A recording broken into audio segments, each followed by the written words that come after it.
Ana pale mwanzo kuliubwa mpaka maadui. Bwana asifiwe. Pigawa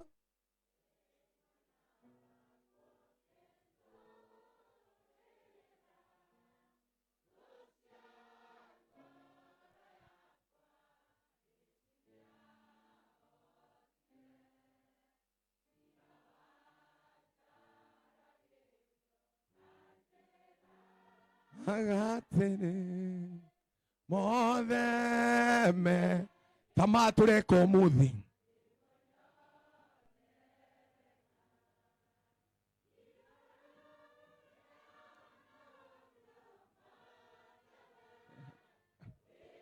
tiga ikonina hapo, pengine tutamalizia. Bwana asifiwe. Kwa sababu ujue ya kwamba maadui ni wengi. Hata jambo hili ambalo linatendeka hapa, kuna watu wako wanawashwa. Ukienda kwa another level, praise the name of the living God. Kuna maadui ambao hawakutakii vizuri. Wanaitwa the destiny. They will not kill our destiny. We prophesy in the name of Jesus. Watu wa Mungu ni lazima wawe kile ambao Mungu amesema watakuwa. Sina mambo mengine, nataka kukaribisha watumishi wako hapa wasisahaulike. Kwanza niko na watumishi wako hapa mbele. Niko na mtumishi wetu ambao tunahudumu na yeye, Pastor Nancy. Simama usalimiane, ndiposa nipatie pastor huyo mwingine, ndiposa tumalizie na deacon, na Mungu ni mwema. Bwana asifiwe.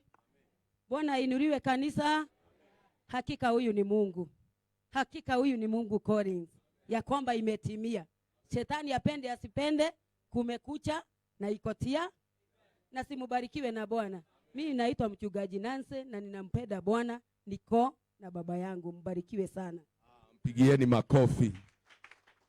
Unaona wengine hawezi kupiga makofi. Wewe utaitwa baba, hata wewe utaitwa baba. Haleluya. Watu hapo baba ni pazuri sana. Haleluya. Pastor Moses, please kindly greet these people of God. Hello. Bwana asifiwe. Nimewasalimu nyote kwa jina la Yesu Kristo. Mjambo. Pia na mimi jambo, nashukuru Bwana kwa sababu ya fursa hii ambayo nikabidhia siku ya leo ili niweze kuja katika ibada hii na madhabahu haya watumishi wa Mwenyezi Mungu kwa wakazi ambao wanaingia kazini.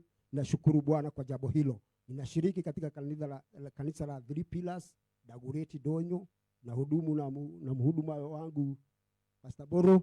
Kwa hivyo mimi ni wa hapa tu. Mungu awabariki na watende mema. Amen. Pigia mchungaji makofi mazuri. Simama deacon, usalimie watu, na Mungu ni mwema. Bwana atukuzwe. Bwana Yesu asifiwe kanisa. Mungu ni mwema kila wakati. Haleluya. Na mimi nina furaha kubwa kwa maana Mungu ataabudiwa na si tafadhali. Praise be to God.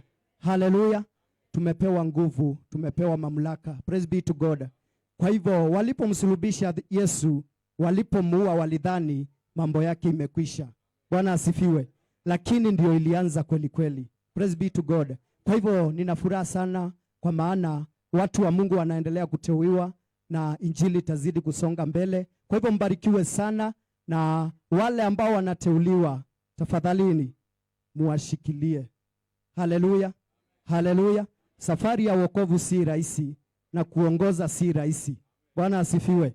Kwa hivyo muwashikilie kabisa, na ninajua ya kwamba injili itasonga bila pingamizi. May God bless you. Mpigieni makofi mazuri. Ningesema ya kwamba hivyo wamesema hii nyumba bila vikingi haiwezi kusimama. Kwa hivyo you are the pillars. Kwa hivyo washikilie, kwa sababu ni watoto wachanga. Ukiwa na mtoto mchanga ni lazima umnyonyeshe vizuri wa mama, si ndio? Anyonye vizuri, na sijui kama ni mimi watanyonya ama ni nani mhubiri. Ni mimi, si ndio? Na nitawashikilia katika jina la Yesu Kristo. Kwa hivyo ningetaka niandae our bishop asimame, ndiposa achukue nafasi. Tusimame zote.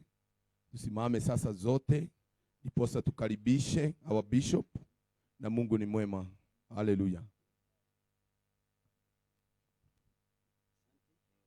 Mungu akubariki sana. Tukiwa tumesimama hivyo, napenda tukamwabudu Bwana kwa pambio kidogo sana, alafu tukaingia kwa neno la Bwana, na ninajua Mungu atatubariki. Amen. Haijawa rahisi kufika hapa, ni mkono wa Mungu umenibeba. Haijawa rahisi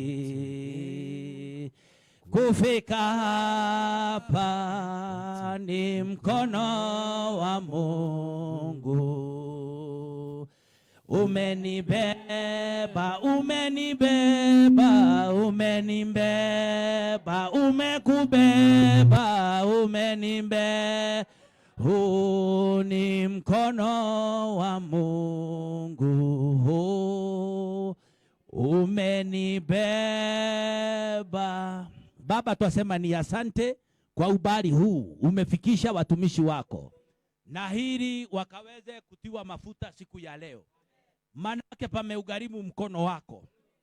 Ulipowaita katika wokovu, hawakujua utawaaminia kazi zingine, lakini sasa kwa vile wamekufuata Bwana, umeona ni vyema ukazidi kuwawekea kazi ingine. Ninaomba neema ya kubeba hii mzigo. Ninaomba neema ya kufanya hii kazi. Katika jina la Yesu tumeomba na kushukuru. Amen. Tumpe Bwana Yesu makofi mazuri. Amen. Haya. Sasa pata mahali pazuri pa kuketi. Amen. Haleluya. Mimi mahali nilisaliwa, tulikuwa tunaenda kuvunja kuni, na mahali tulikuwa tunaenda kuvunja kuni palikuwa ni mbali sana. Wale watu wanajua kuhesabu kilomita, ni zaidi ya kilomita 20. Kilomita 20 inamaanisha kumane uhahare ni mbere ya Gikuyu. Wewe ndungirigwo ni Rwanyaga we na kuria kianda biu. Na wacha nikuambie, tulikuwa tunachoka.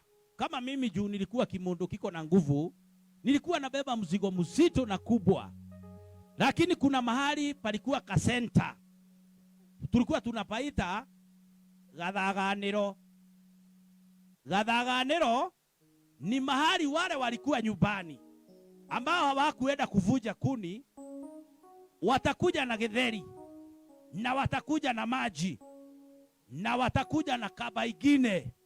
Hili jambo la kwanza wakusaidie, na kwa sababu tulikuanga tukiwa na kiu sana ni undu wa kuria twaumaga, tondu nginya tukiambatia tukutu wakinyaga kahigo guo na mundu araina ino kuguru wohete murigo nginya ukohanjoherera.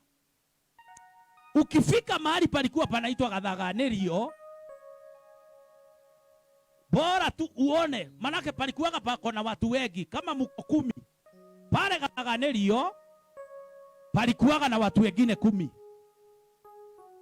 Kwa hivyo ukiangalia, na wale wako hapo nyuma waniangalilie, wale watu wanapiga makelele.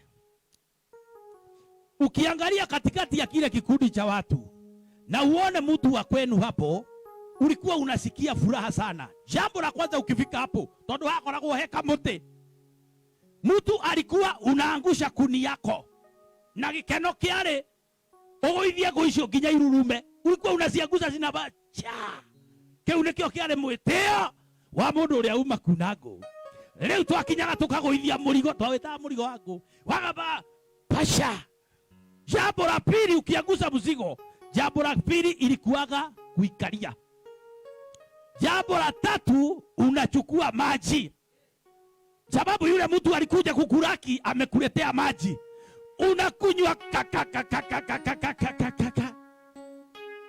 Thĩinĩ wa itũũra hena gĩtuamba gĩkũrũkwo nĩ atheru, na rũĩ rwa muoyo rũhana tarĩ gĩcua. Hau kĩanda hakoiga atĩrĩrĩ, ngakuĩrĩria mũtĩ wa muoyo, one thayũ mũingĩ matunda.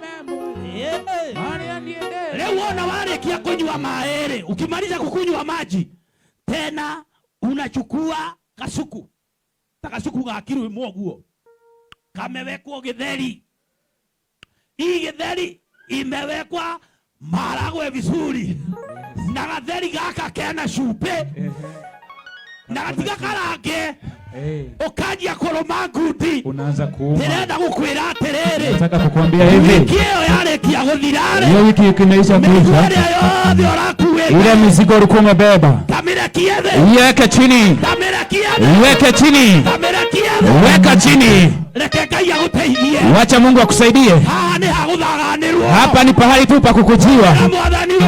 Pigia Bwana Yesu makofi. Bwana Yesu wapewe sifa. Nimekwambia hiyo mizigo uko nayo, hata kama leo ni siku ya wateuzi, usiende nyumbani na hiyo mzigo, usiende nyumbani na hiyo mzigo, weka chini mzigo. Uini aterere, useme hivi, uimbe hivi, uimbe hivi, gogoithia gehateri abotige amaito mego kuna ni moe rwimbo ruu ndaina rwimbo ruu maito mwamukirie wega ngogoithia gehateri ne otangu uonde boku ombe akawa igora toinaga abotige ngogoithia gehateri ne otangu uonde boku umbe gikano giaku hotage guguku ndirakwira uithie kihaki wina kio terine guku nakwambia uweke hiyo uko nayo chini kwa mchanga, ona kone kihagia ciana ciaku, hata kama ni tungu ya watoto wako, ona kaukara tuma uabatie sukari, hata kama ni wewe anayefanya upandishe sukari, ona kaukara tuma uigue toki haisa, wewe mwenye anafanya uonekane kama utapanda juu, weka hiyo nini chini. wale twaria Yesu, amen. Teithia mutumia uyu, amen. Teithia mwana wake, amen. Ndekwa isa sukari rege, amen. Kama ndekwa batarege, haitapanda tena kwa jina la Yesu. Reke mwathani aguteithie murigo, wacha Mungu akusaidia mzigo. No he mutumia umwe wakuirwo, lakini kuna mama mmoja alikufa. Si kukufa, alisaidiwa, alipepwa. Oguo niguo arataura, alipepwa. Ndaiga mundu ni akuirwo nayo koiga ndi akufire. Alipepwa. Akuirwo, alipepwa. Haya, pigieni mtafsiri wangu makofi.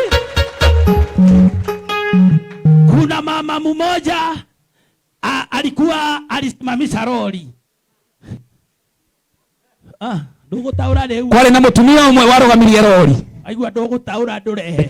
Wode. Uyu niwe mutumia wakwa. Mutumia uyu hikitie riu turorete miaka 40. Na haria twena ciana citũ na kaguka gaitũ tageithania na nĩ mũtungatĩri. Amen.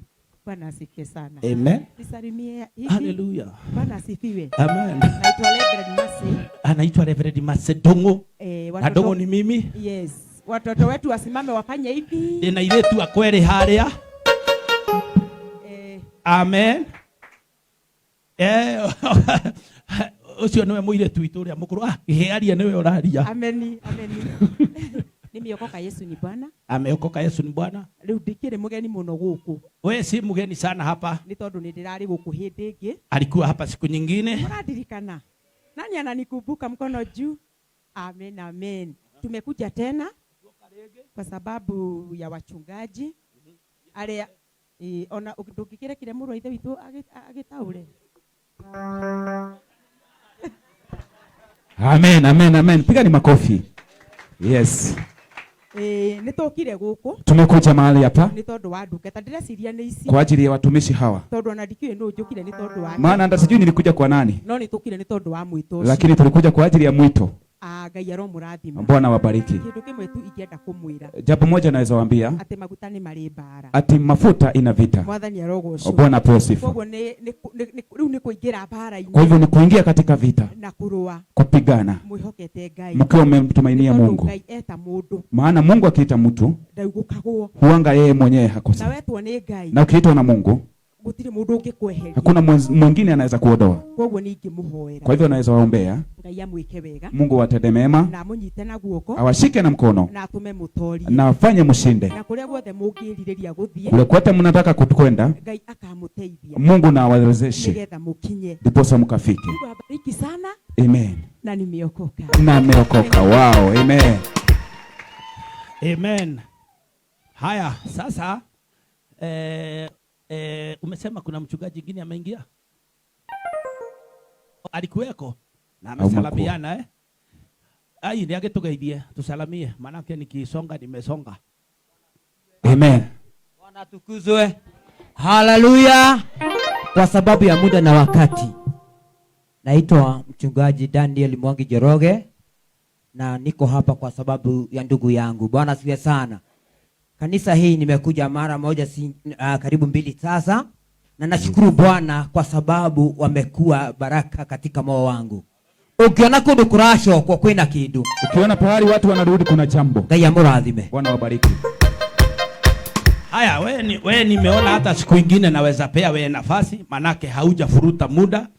Asante, hata my wife amenipeleka vizuri. Sasa nikawaambia, mama moja alikuwa amebeba kuni hizo. Sasa wakati tulifika hapo Kadhaganilio, paka kuja kiroli. Mama akasema hata mimi nisaidi. Lori ikambeba. Mama sijui kama alikuwa anaona akiweka chini kuni itaibo. Alijisikiria hivi na kuni. Tokemwera ni ogotue kama hende maitu. Ngoici riu no nginya urute. Lazima usiweke chini. Wewe wathire kanitha, umeenda kwa kanisa. Mungu anakuambia wacha nikusaidie mizigo. Tiga, ucio ndangĩcenjia. Huyo ile miaka amekunywa. Huyo asana naye. Ke mwathani aguteithie. Just relax. Wacha nilete neno kwa dakika 25. Saa hii ni saa 9 na dakika 15. Plus 15 minutes. Siko kake? 30. Kwa hivyo nitamaliza dekia dasigana. Quarter to 4. Nigetha by the inya tha 10 turikie maundu niguo. Au ni hega. Mimi ni wale wachungaji wanajua kuangalia masaa sana. Na ile maneno niko naye siwezi malisha. Ile muda nimewaambia hiyo ndio tutatumia. Haya, sasa sikilizeni, wageni hawa walitutembelea. Nikawaambia tutaenda katika hiyo ordination. Hili hao jamaa wenye wanawekwa wakfu hata wao wajue Mungu amewaita na anawafungulia hata wao milango ya kimataifa. Hata mchungaji wenu si sasa wakati tutakuwa tunaenda burudi, si tunaenda na yeye. Mubaki muangalie kani na musipasue ama mtapasua. Pasa tika kuganathie ndo amatiga ature githo kana atina the magatura amutapasua. Mimi najua amutapasua. Wewe tutaenda na wewe. Haleluya. Wacha tuingie kwa neno katika kitabu cha Yohana 15 mstari wa 16. Kuna mtu atatusomea hiyo tu, hata nisomea ingine na usome kwa wepesi sana.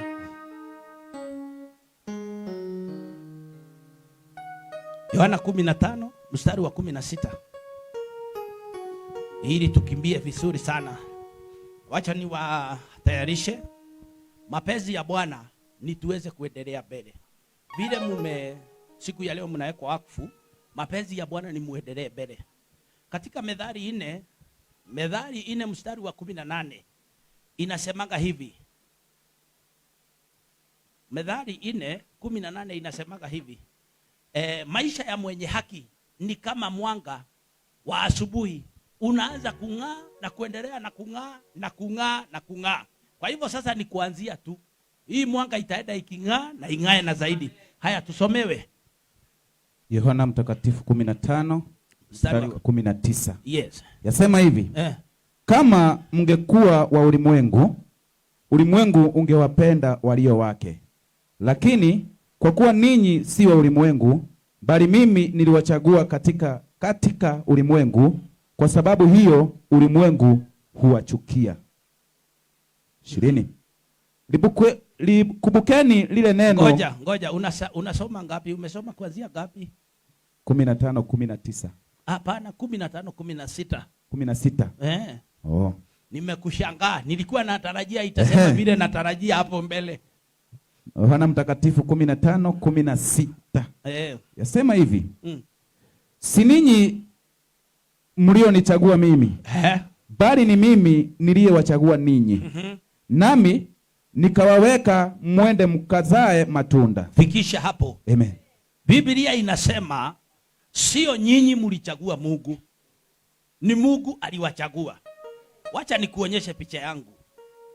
Mimi siku ile nilipenda kupokea Yesu kama Bwana na Mwokozi wangu. Nilitumania mzee mmoja anaitwa Baba Jogona. Manake nilikuja nikiwa ni mgonjwa sana. Nilikuwa mgonjwa wa malaria. Sasa nilikuwa nasikia vibaya sana. Sasa nikatumania Baba Jogona. Wakati niliambiwa anakuja, nilihisi ni kama dawa inakuja. Onokopa kukinyo hautu. Nilisikia ni kama dawa inakuja. Lakini Baba Jogona wakati alitumaniwa, mũndũ ũrĩa watũmirwo akinya kwa ithe wa Jogona alimwambia, umetumaniwa na Ndung'u, umuombee apone na anataka kuokoka. Bibi yake akasema, ahujia matirutithagio wĩra mũru, wachungaji wanafanyishago kazi mbaya, huyo Ndung'u anaweza shika wokovu, ucio no aingĩrwo nĩ ũhonokio. Kulingana na vile walikuwa wananiona na vile walikuwa wananijua, itakĩrĩ mwega. Niĩ ndikũhĩtũkĩra hanyu gĩtheri gĩgĩtherũka na ndĩ mũtu ndekũrĩa, akĩrĩ gĩtheri ngũtahia na mũkebe, ndũĩ nĩ kwarĩ mĩkebe. Niĩ ngũtahia na mũkebe thiĩ ngĩrĩaga o kahora na ndiĩ na ũru. Kwa hivyo hata kama ni wewe ulitumwa, haungenichagua. Kama ni wewe ungetumwa ukachague mchungaji, uangalie Ndung'u akienda shule akishika njaa na watoto wako na chakula, hata kaja niki tofakori toyire harĩa thutha twĩna ngima, uikara harĩa thutha ujaribu uambie mwalimu nilikula ngima yako, wewe utajua. Kwa hivyo sio mimi nilijichagua. Hata wewe onawe utakĩrĩ mwega, wenda gũtua nĩ ũrĩa warĩ mwega, haujui ni Mungu alikurehemu. Sasa Biblia inasema Mungu ndiye alikuchagua ili ukazae mazao. Siku moja naulizaga watu kanisani kwetu, ukiangalia kwa hii kanisa ni urona ta harĩ ona kahĩ uri wera goke kanitha gagoka, mazao gani umezaa kwa chachi yenu? Ama wewe umekaa pale na thimbo, yule ameingia kuhura mutwe, mutumia oka na ana ubaya no gutunguha Ngai amutunguhĩtie na akeruha nĩguo inoguo kona taretĩa we korwo nĩwe mũtungu ũkĩina atĩa. Haleluya. Kama ni wewe ununue nguo mpya ũrĩkagĩrĩra mũgũnda, niĩ ngwĩke mimi nitavana nikuje niombe wimbo, niseme haleluya, Ngai akubio. Haleluya. Biblia inasema Mungu alikuita uzae mazao. Hata wewe wa kanisa hili Mungu alikuchagua ili ukuje uzae mazao. Jaribu sana. Kama leo kwetu kukipeanwa ushuhuda, niliona roho zote, hakuna roho ilitoka mgeni. Isipokuwa sasa kwa madhabahu, manake mimi nilikuwa na wageni. Nikawaambia mmezembea, nimwekerete uthayo. Mwagete atia andũ igana rĩmwe mũragire ona arĩ kamwana kamwe kana kairĩtu kamwe, kana coco kana maitũ mwe tu. Okay, haleluya. Andũ a kanitha ĩno matinda makĩnjĩra ndĩcera ndakiona njere. Mungu aliwaita mzae mazao. Jambo la kwanza nataka kuwashukuru mchungaji na mke wako. Wakati tulikuwa tunakuweka wakfu, kanisa hii haikuwa na smart namna hivi na kubwa namna hivi. Orera iduga tajisiaga irohe. Hata washirika wa kanisa hii mumefanya kazi. Ona inywe no mugeretie gucaria andu na gukaribishia andu kanitha-ini. We kazi yako ni kumkaribisha, we cera nake bacoka amenye uria mundu ucio gwika atia. Amen. Kuna roho inaitagwa roho ya kuduma. Kuduma ni gwika atia? Tene kuiba. Roho ya kuduma ni kukaa stagnant. Ni guikara handu hamwe. Nitagwika ugeciragia ni urathie. Kuna roho inaitwa ya kuduma. Hiyo roho ni ile inaweka mtu mahali pamoja. Hakuna kitu unafanya. Unakuta kanisa iko na watu 7. Wakifika 8 wanatoka 3. Inabaki 5. Na shetani anapenda hivyo sana. Kama anaweza kuwa shetani akihota motori au negu agienda. Kuna roho inaitwa ya kudumaa. Unaishi mahali pamoja. Kare kanyumba kako tu kayaga ukomio. Bado uko hako tu. Na ukijaribu sana unatega na gekege. Shetani anapenda hivyo sana. Shetani anapenda kusimamisha watu pahali pamoja. Kanisa hii haitasimama pahali pamoja. Hata wewe unakuta kaduka kako kanakaa mahali pamoja tu. Hakuna kitu kinaongezeka. Gira toguta na urete kauga. Ado matikage. Ado muture na magutane momoragia. Toiga tutigoikara handu hamwe thiini wa ritwa ria Yesu. Hiyo roho ya kusimama pahali pamoja hubidi umkaribishe Yesu. Biblia inasema Petero wakakaa usiku mzima. Wanajaribu kutega, hakuna kitu wanashika. Labda umeng'ang'ana sana. Siku moja nilifanya hivi.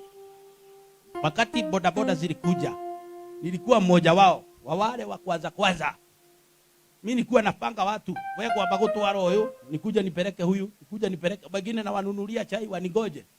Jua tukua watu wengi. Wacha saa hii unatolewa mpaka kwa gari. Hakuyonyitwo kara. Sasa siku moja nikawa kuna wazee walikuwa wanafanya Nairobi kwa Kajo.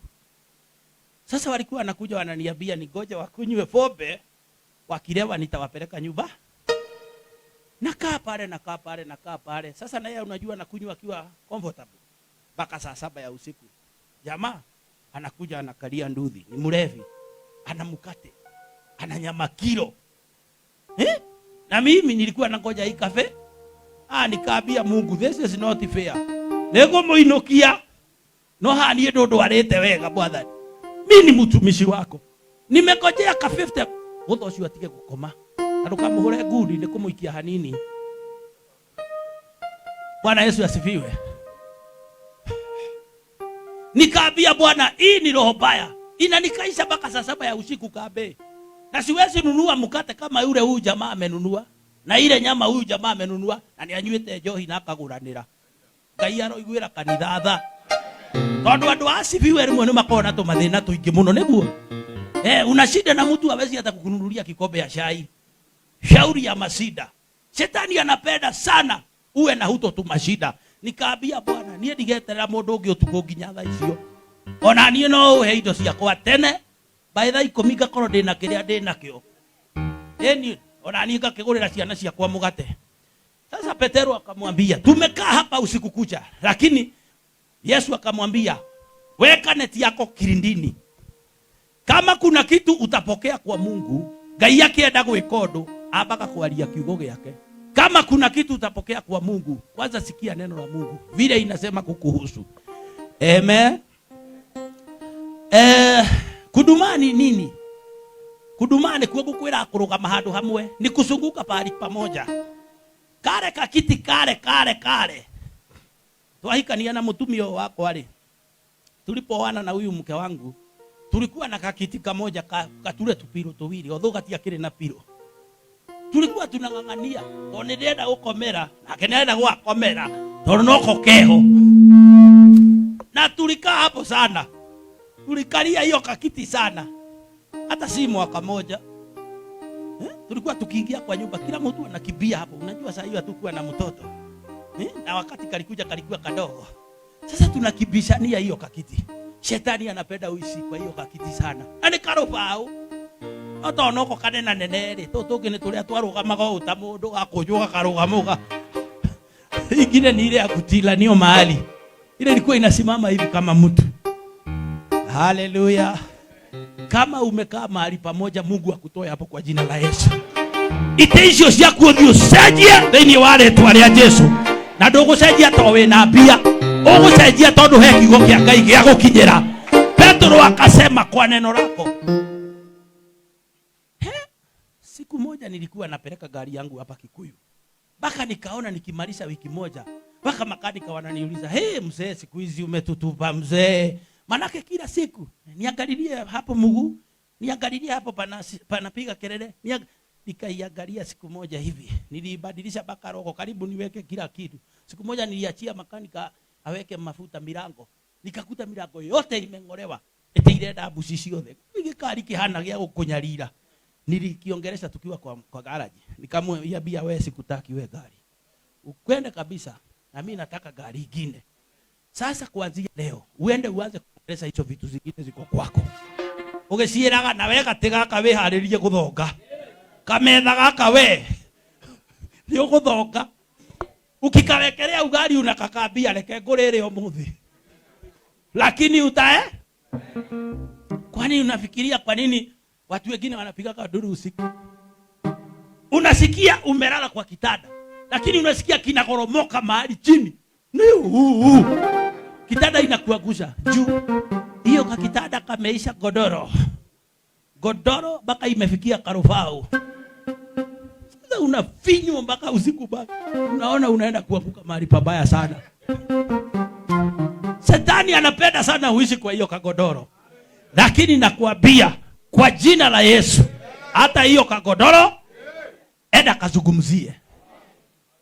Niliwaambia siku nilienda kuhubiria wamama wa kanisa letu, kongamano walikuwa nalo. Nikawaambia ukijipenda utakubali kununua dawa ya muswagi ya meno. Kimera ale ile itore uona wewe ndani ulitikira kugura dawa ya kanua. Ukinyaka na thigithigi cia kisi ni iguthira.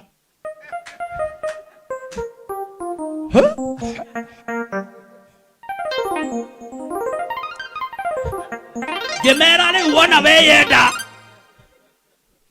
Yes. Okwehumba wega. Amen. Iria cionagwo na iria itona. Hello? Amen. Na iria itonagwo. Kore ingĩ ciana ta icio mithagio na thagiri iraturika. Hĩndĩ ĩyo nĩ ũgwĩtĩkĩra kũrĩa wega. Tukubali kukula vizuri. Susu witũ tondũ arĩ na kagombe getagwo Nguno rĩ. Susu yetu manake alikuwa na kagombe kalikuwa kanaitwa Nguno. Alikuwa anakamua, anapima maziwa yote anapeleka. Sisi tunagagia ndoo. Tunaruga chai nayo. Maziwa yote inaenda.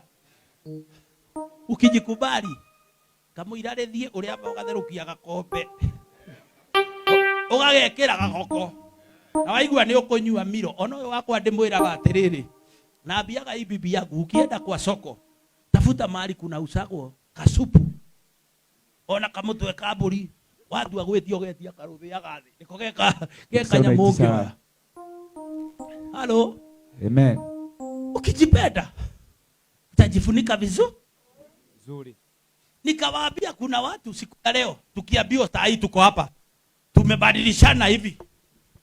Sasa kila wewe utaenda kulala huko, wewe uende ulale huko, wewe ulale huko. Kuna vitanda zingine ukiingia utasema hey.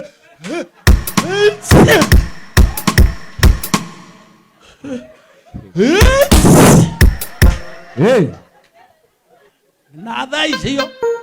Na hiyo. Na thaici hiyo ni urare yo ni menyama. Uramenya ni ngongoni. Sayo unakurwa na minyama. Ujui ni ngongoni. Wewe kaa ni thuya. Ujui kama ni viroboto. Kana ni igago. No he minyamera kuria. Kuna wanyama wanakukura pale. My friend, weende uikale wega. Jipenda ukae vizuri.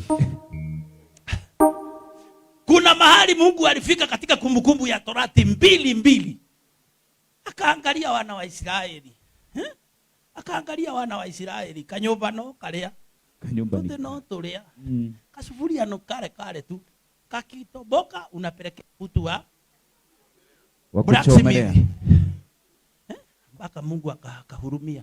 Akasema mumesunguka mahali hapa ya kutosha. Chukueni mwendo muendelee mbele.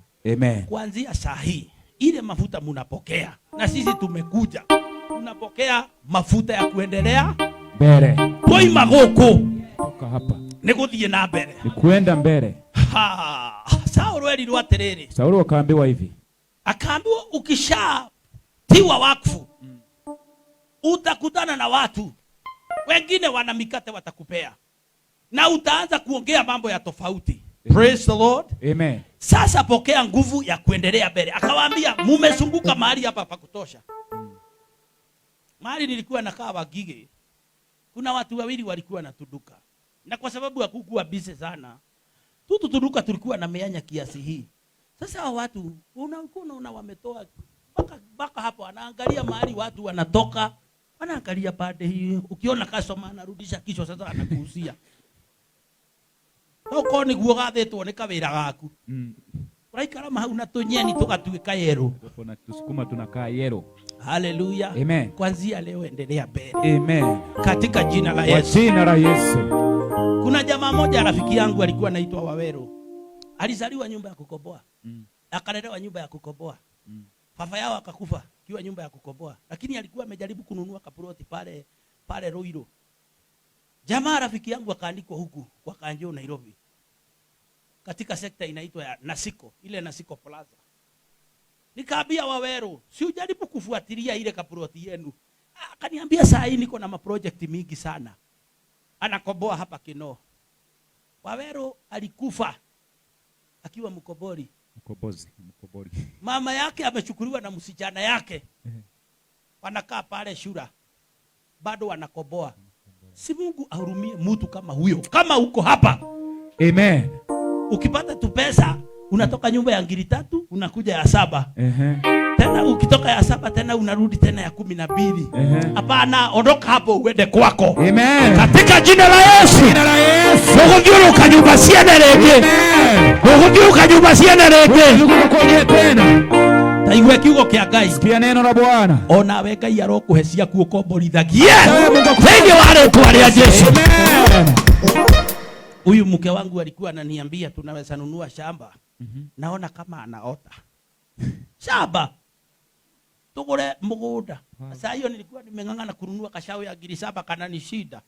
Najaribu kufisha 1,000 hapa, 500 pale, ati sikinye 7,000.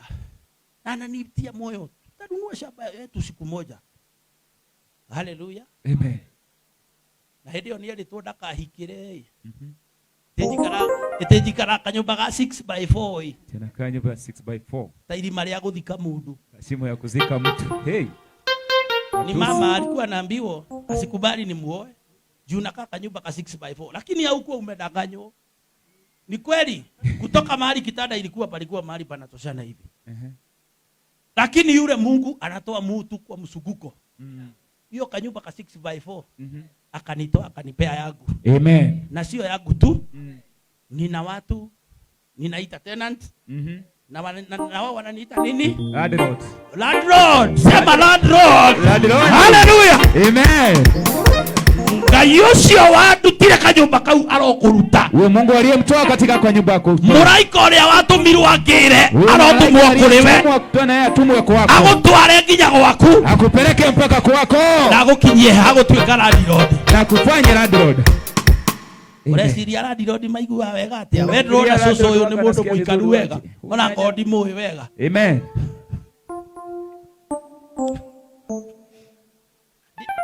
Ndikiri roho ine buratha. Niko katika roho. Ukiwe kanitha uyu Ngai aguragia maundu. Najua kanisa. Ndio uri ukaguku ona tiwo koiga. Amen. Tiwo koiga ni kwirwo keragwo. Utaambiwa tu sio utasema. Landlord hao no ngikimatara uguo. Landlord hapa unaweza hata wahesabu. Hallelujah. Amen. Ureciria tuiguaga wega atia niguo tuona mweri ugithira naru. Tunafikiriaga vizuri aje na tunaona mwezi inaisha kwa haraka. Sema amen. Amen. Hiyo neema ya Mungu iliyonibeba. Yes.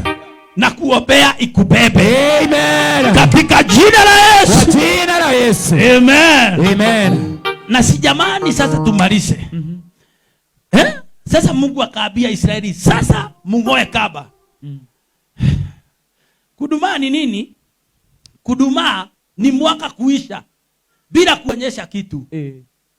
Sasa leo nimefurahi na hii kanisa. Nimekuja nikaona hapa hapakuwa pametengenezwa hivyo. Hapakuwa na hii mataa. Hapakuwa hivi vyote. Ila yote haikuwa imepakwa. Baruni sitiari goko. Igotore kia soso dakamake.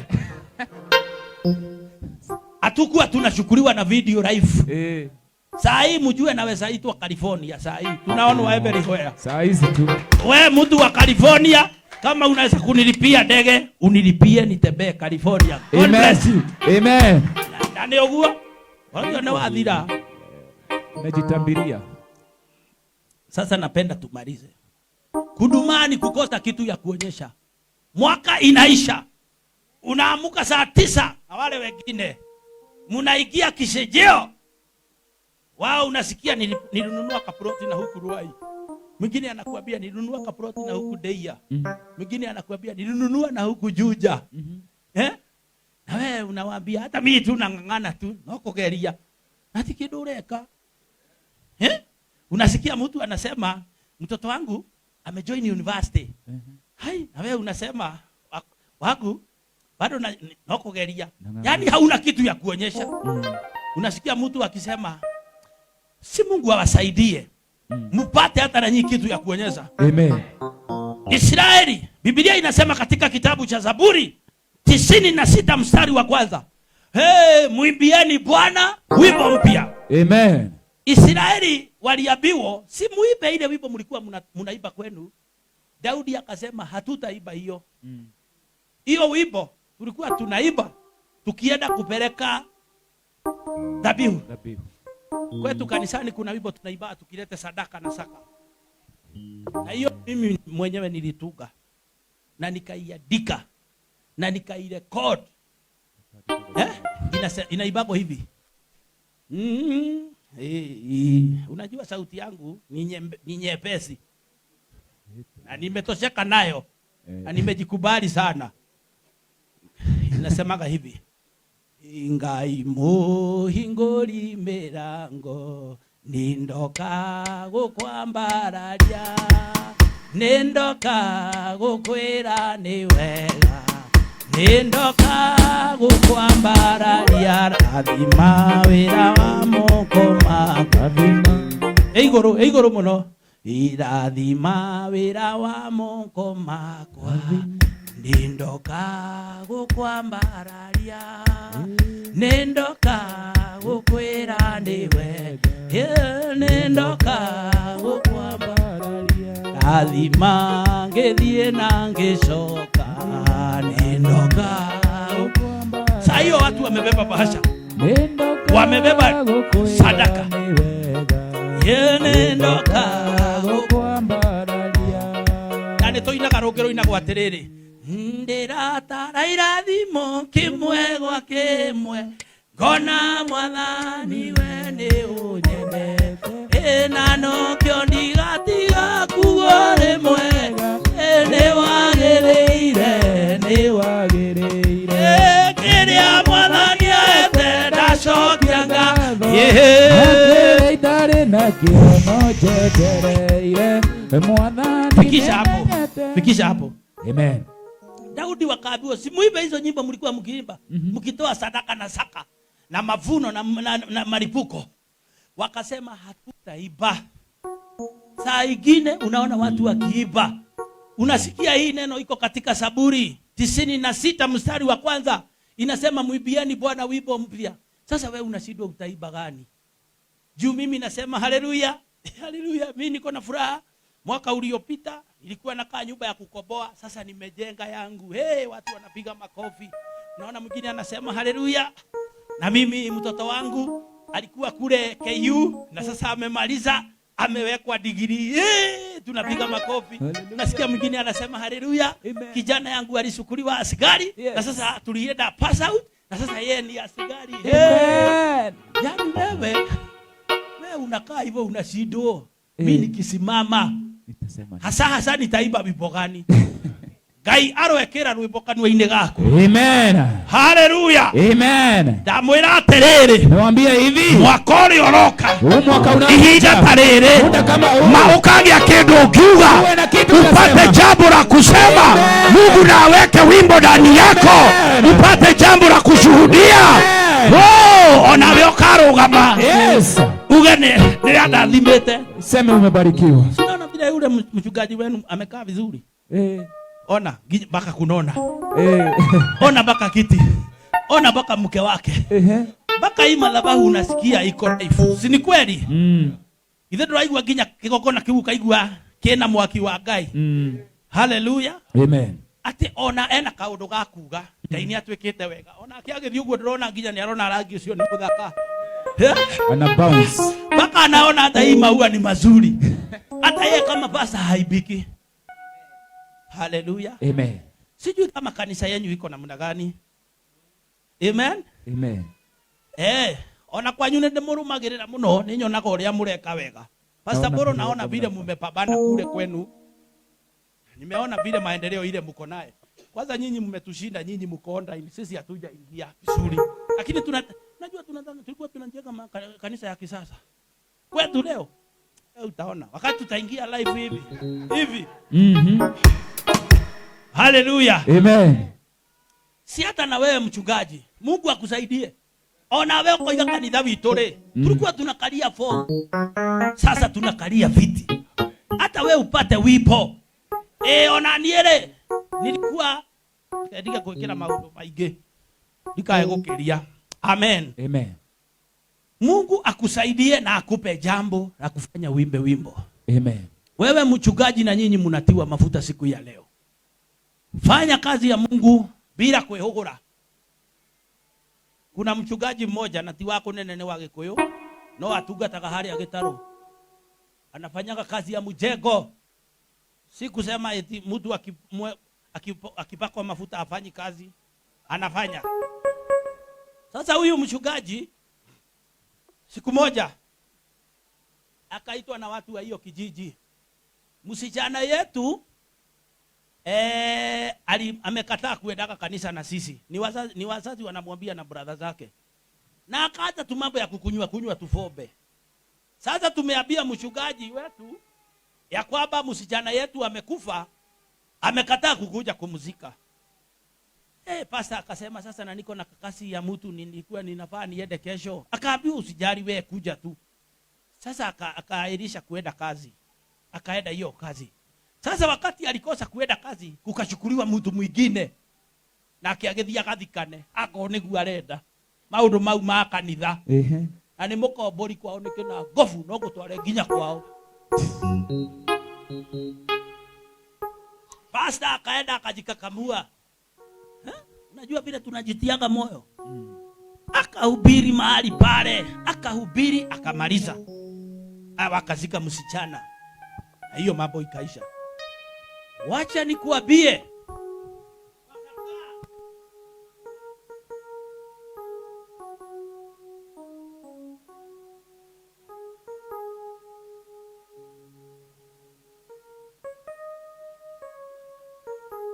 Nikucho, yani hana kakitu.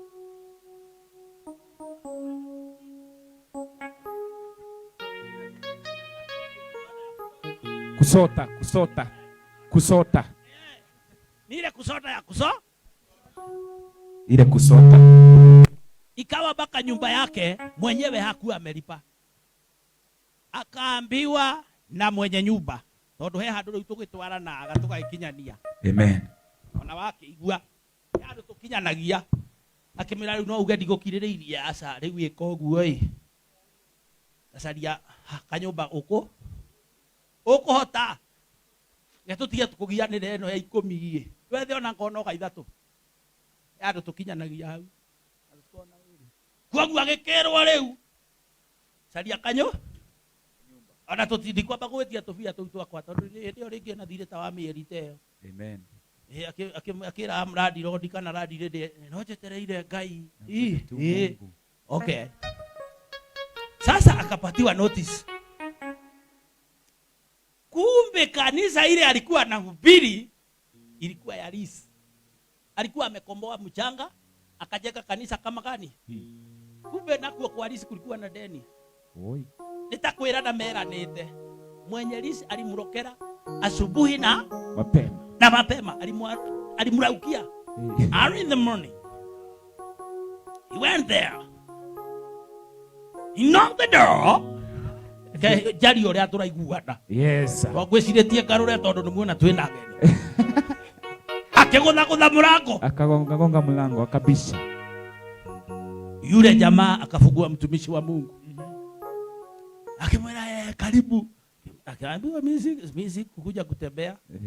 Nimekuja kukuambia nilikupatia uwanja ujeke kanisa. Akoni ukiagete andore. No hingio ngireithia cina ndo. No ngene moe kwaria muno. Sasa ikawa hivi. Akaambiwa nimekupatia wiki moja. Uhame kwa uwanja yangu. Chukua hiyo mabati yako staki, uondoke kwangu. Wewe tekia nitamathina mahuraga hodi ri. Mimi kama shinda zilikuwa zinapiga hodi. Aikarete uguo na ndanathie wira na kiri. Kumekaa hivi na hakuenda kazi hawa nini? Alikuwa na kasimu hutu tunaitwa tumbambe. Ama mulika mwizi. Ama tumatumbo. Akasikia kamesema nyuru. Unajua kwanza kanaitanaga hivi ni kama mchezo. Nyuru. Unashindwa nikapanya ama nikapaka ama nikanyoni. Ama nikachura. Nyuru. Akalia. Akachukua. Akaambiwa, "Halo? Huyo ni mchungaji so and so." Akasema, ni yeye." Akaambiwa, "Tunakupigia mahali kijana wako anafanya kazi ya mjengo kama mtu wa mkono. Amekanyanga mshumari." Oi. Sasa ilikuwa kitu saa 5:30. Sasa tunataka ukuje umpeleke hospitali. Oi lolo. Oi, ndali kido. Na amesota. Kusota. Hana kakitu. Hana nduthi, hana pesa. Akawauliza, si mumupeleke hospitali, mumukate pesa. Kaambiwa hapa kuna lipanago Saturday na gutire mundu ungehota kumukomba. Hapa kuna lipanago Saturday na hakuna yule mtu anaweza kumkopeshea. Mwana waku ule ugwika atia?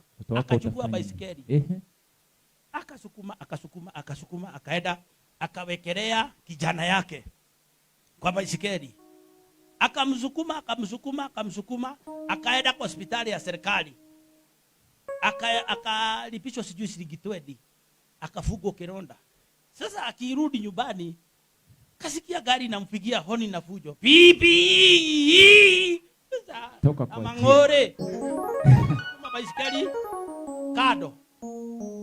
Baada ya gari ipite huko inasogezea mahali yeye yako. Hai. Akasimama. Akaulizwa habari mchungaji. Akasema ni mzuri. Akaambiwa nataka unaenda habari. Amwambia bana ni mtoto napeleka nyumbani. Nataka ukuje na fiti.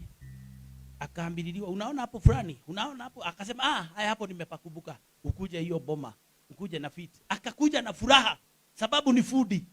Anajua kazi imepatikana.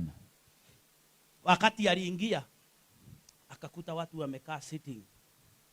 Alikuwa anaitana huko nje, manake ni nyumba ya ngorofa ya matajiri. Akaambiwa ingia. No problem. Just come in, don't worry. Don't worry, just coming. Walikuwa wanakunywa chai na ni kama walikuwa pale nini hii inaitwa aje hii na watu wanakulanga wakikunywanga. Ate hai table. Akwera ni yo hiki. Dining table. Ilikuwa hiyo. Dining table. By the way, it is the same name. Walikuwa wanakunywa hapo. Akaambiwa kuja. Akakuja akakaa pale. Akawekewa chai. Saidi anakunywa, akaambiwa sasa sisi ni ndugu wa msichana ulimzika hapa. Tulikosa mtu wa kutusaidia. Na ulitusaidia. Wakati tulikaa chini kama familia, tulikuwa tumeamua hapa kwa boma yetu tutatolea Mungu uwanja. Na wakati tulifikiria tuliamua wewe ulitusaidia. Wakati watu wote walitukataa. Na tukafanya uvutwe kazi. Wewe ndio tutabariki na huu uwanja. Amen. Mchungaji alianza kulia. Akashindwa kukunywa chai, akashindwa kukula mkate, akaanza kulia. Kaambiwa twende pale nje. Fiti ikafurutwa. Wakaangaliana, wakaulizana, ikafosoko. Unabakisha ya nini kafo? Achukue. akaongezwa kahithi kengine, kahithi akigudhwa kahithi kange Kengine akaambiwa ni sawa tu juu pande hii si ulituambia ni mchungaji, pande hii unaweza jenga kanisa na pande hii ujenge kwako. Akaulizwa, ako na swali ya tatu, uko na haraka ama tunaweza fika Kikuyu kwa wakili? Wewe uko na haraka? Akawaambia sina haraka. Agitwaro kwe wakili wetagwo Kamango. Aria moyo wakili wetagwo Kamango. Mwenye anajua wakili Kamango. Aria nyujure. No akimenya kuria pa. Ukiandiko kandikiana. Akirwo kibande. Kaitishwa pini. Makiuria atiriri taito murarihi atia? Kauliza taito mnalipisha ngapi? Shikigambio kwa haraka. Heana namba yaku haha. Heana namba yako hapa. Taito yo ima ndio getirwo. Taito ikitoka utaitiwa. Na ona wenda kuingira rucio no uingire. Nataka kuingia kesho unaweza ingia. Ngai arokorora na irora ria gukugeria. Akaangalia Thĩinĩ wa rĩĩtwa rĩa Yesu. Jina la Yesu. Mungu aliyemtazama huyo jamaa. Yes. Na akutazame. Akutazame. Ndugu zangu mnapoenda kwa kazi ya Mungu. Msitazame nyuma. Angalieni mbele. Biblia katika kitabu cha Isaia 43, masaa yangu imeisha na niliwaahidi nitamalizia hapa. Isaia 43 mstari wa 19 inasemaga, sasa nitafanya jambo jipya. Ugameni. Amen. Ngai oiganie gwika undu mweru. Mungu amesema atatenda jambo jipya. Leo tiga gutindoge kama dhafu mauweka. Wacha kushinda kufanya hizo mahesabu zako. Reke Ngai eke undu mweru. Wacha Mungu atende jambo jipya. Reke ndimwire. Wacheni niwaambie. Haha githe tutire hakuhe na Karen. Hapa situko hapa. Sisi ni majirani ya Karen. Hata wengine wenyu si mnakaa Karen. Ndio hiyo sasa. Mimi nasikia harufu ya Karen. Alafu. Hata isipokuwa ni hii barabara ni kama mko Karen. Hapa jirani yenu anaitwa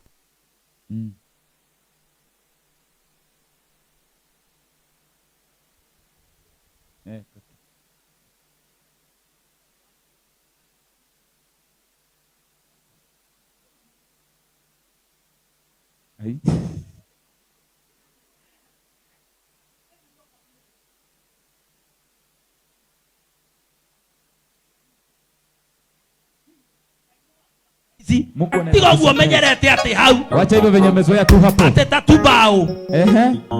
Kwani ni jambo lipilo yeye asilo liweza. Kwa hivyo mimi ninaamini Mungu anaweza tenda jambo ambao tunatarajia na ingine tuzilo tarajia. Sasa tumefika mahali pengine.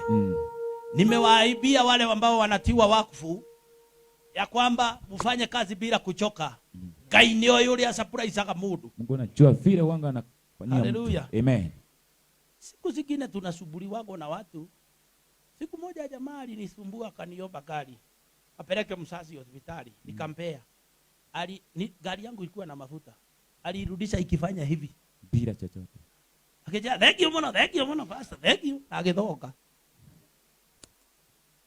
Yosi onigi ajetetie rege. Kanitisha tena nikampea. Kanitisha mara ya 3. Nikaona na huyu mtu amenizoea. Acha nikwambie. Siku moja baada karibu ya miaka 3. Jamaa akaniambia, "Halo mchungaji, uko wapi?" Naweza patikana kwa ofisi? Kamwambia, Kaniambia, "Acha nikuje." Akakuja. Nakwambia sijui kama ushaona pesa simepagwa, simesikana hivi, simesimama hivi, hata huwezi kuzikuja. Doge sikoja itagekojeka. Kile nyingi mbono. Kajuni mingi. Kaniambia mimi nimekuja kushukuru. Nimekuja kutoa dhabihu. Ukianza kufanya kazi usiangalie nyuma. Ona ungekerwo barikiwa maita maingĩ. Muthenya ũmwe wa mĩthenya Ngai agatumana. Ĩrĩa arere kwerekeire. Ingawa ikikuelekea. Hallelujah. Amen. Si jamaa mmoja waliitoa asukumia mtu gari. Wakasukuma. Wakati walichoka wakaiacha. Wakati waliiacha. Nimuoka. Aya. Murenda ati ari sasa. Wamekucha. Unataka aje? Haya, basi. Hebu piga hii kidogo. Hakuna Mungu kama wewe Yawe. Hakuna Mungu kama wewe Yawe. Unaweza, unaweza.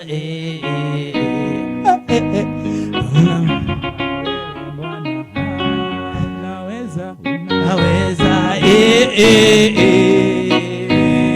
Hakuna Mungu kama wewe Yawe. Simpigie makofi. Shama ameifa ama hajaifa? Ya mwisho. Ona, sio hiyo sasa.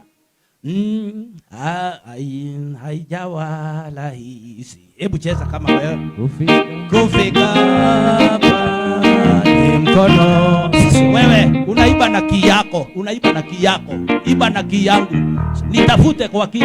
Haijawa rahisi. Kufika hapa ni mkono wa Mungu. Umenibeba, umenibeba, umenibeba, umenibeba, umenibeba. Ni mkono wa Mungu. Umenibeba. Upigie Bwana Yesu makofi mazuri. Haleluya. Amen. Mungu anatupandisha utukufu. Unatupandisha utukufu hadi utukufu. Sio unigerio kito muno ndiramwikithia. Hau atire mundu wa kwigangihura icio ndiramwira. Mwanadamu nani wa kulinganishwa na wewe? Oe na basi yaku. Glory be to God. Amen. Sasa mafuta inaenda kumwagika. Yes. Mwanamke wa Jesse.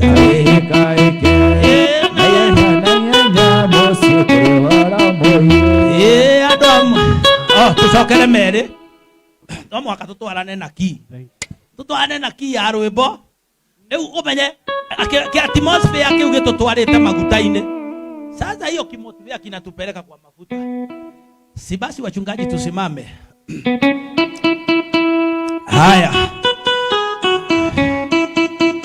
Haya sasa mwenye anakuja wa kwanza aandaliwe.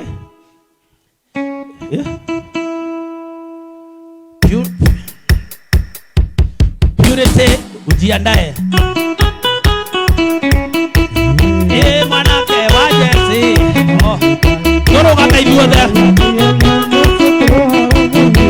Mwanamke wa Jesse.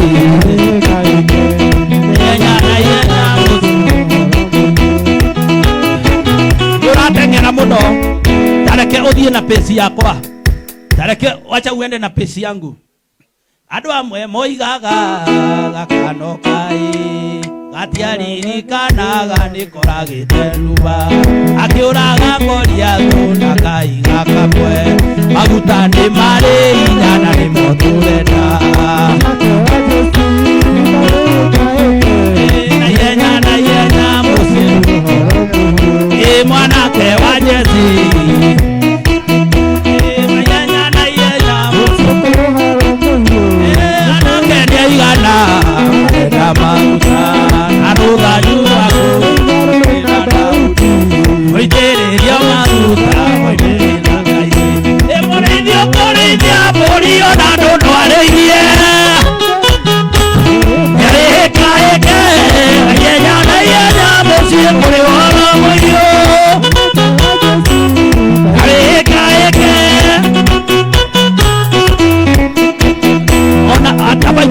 ona inyui na irumwe rwa guitaniriria maguta ona mwenda kuina ru ona mwenda kuina ru ya tuinaga githomo-ini umenye nie uhoro nda wiguireire garu kou kwa twathomeire muno na njira nene no haria githinjiro tutietikagirio no ni kahinda tuikare mweno wa nyeki ona nginya hakirura ino ni njohwo mathai ni njohwo mathai ni njohwo mathai ngaro embara daro ata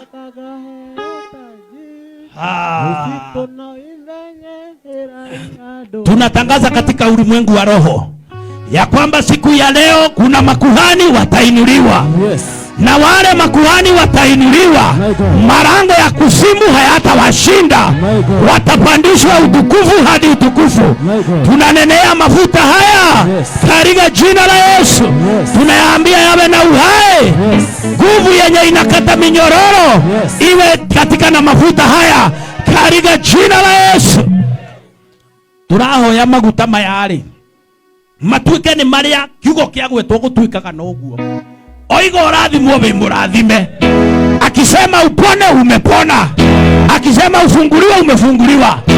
Wacha nikuambie, siku ile nilitiwa mafuta, nilikutana na mama mmoja jirani akiwa wazimu kabisa. Nikamuuliza, kwani washiko kulienda aje? Ninyweje tereire inywe muthire ja? Mego katia mekurehwa atia kumenya atia ni maroka. Gumenya naki ni maroka.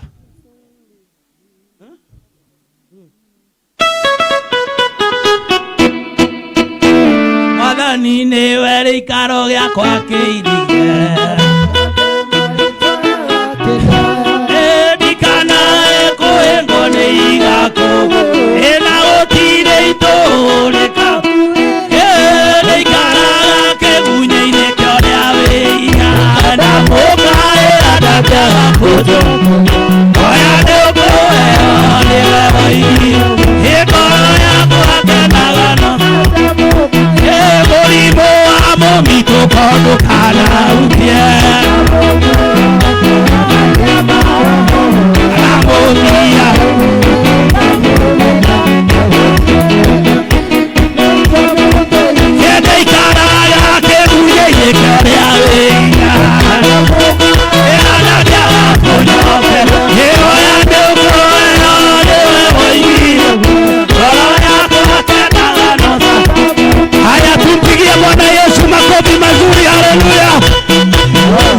Mutongoria imagana iguru kwa Ngai.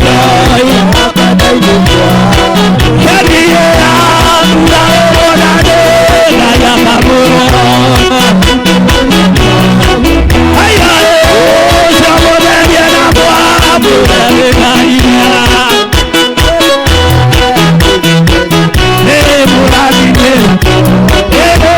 Togoria moya baitena kinado. Na waiterio mautana nayobe. Haleluya.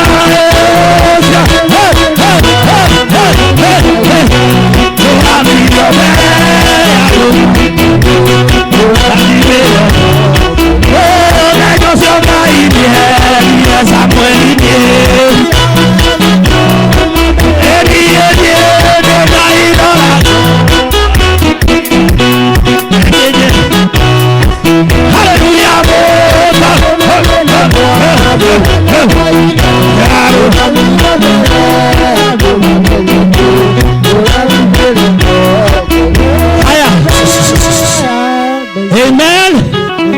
Nataka tumpe Bwana Yesu shangwe na vigera gera gera gera gera gera gera gera.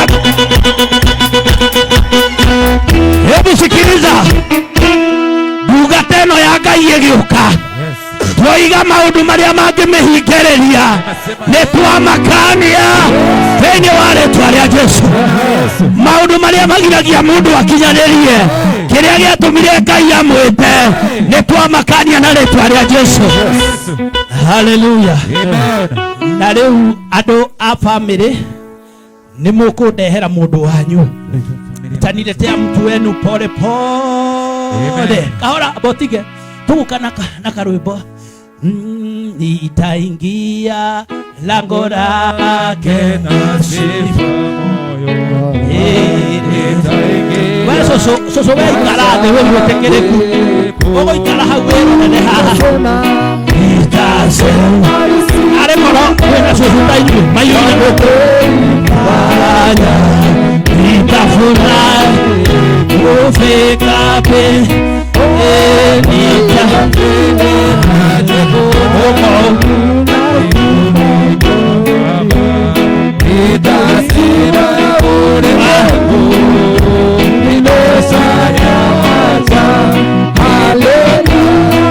Hallelujah.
Jehova Mungu, mtumishi wako anakaribia kwa madhabahu yako. Yes, sir. Kwa ajili ya wito wa huduma yako. Oh, yes, sir. Na kuomba ukamkumbali katika jina la Yesu.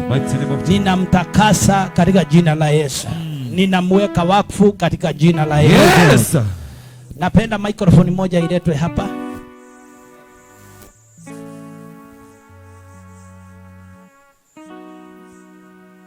Amen. Amen. Haya, watia na mmoja kwa familia. Nimugwitikira no kwaria ithenya-ini rĩanyu na motige kumunengera na niurona ni arakorora. No kwaria ithenya-ini rĩanyu, nani ataongea on your behalf? Napenda niwaulize aje, mumekubali kwa roho moja? Ndio, tumekubali. Mumekubali kwa roho moja Purity Muthoni aingie katika kazi ya kuhudumia Mungu? Ndio, tumekubali.